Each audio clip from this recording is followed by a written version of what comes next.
باسی ڕاجایی اختلاف جیاوازی نێوان زانایان یەکێکە لە بابەتە هەرە گرنگەکان کە بە درێژایی مێژووی ئیسلام و بگرە مێژووی ئاینەکانی دیکەش گرنگی تایبەتی هەبووە و ڕەنگە بڵێن خراپ مامەڵەکردن لەگەڵ ئەم پرسەدا بە درێژایی مێژووی ئاینەکان و فکرەکان و مەداریسەکان یەکێک بۆ لە گەورەترین هۆکارەکانی لێک ترازان.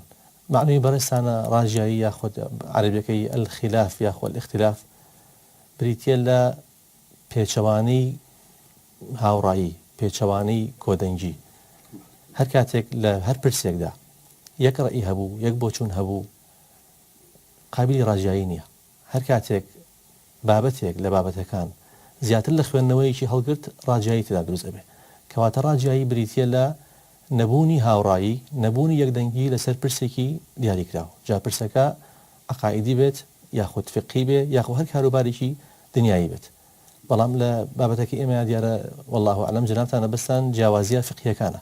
جیاوازە فقهیەکان بالأخص بریتیە لە خوێندنەوەی جیاواز، تەفسیری جیاواز، هەڵێنجانی جیاواز، هەڵگۆزانی جیاواز بۆ ئەو دەقانی کە حکمی شەرعیان لێ وەرئەگیرێت.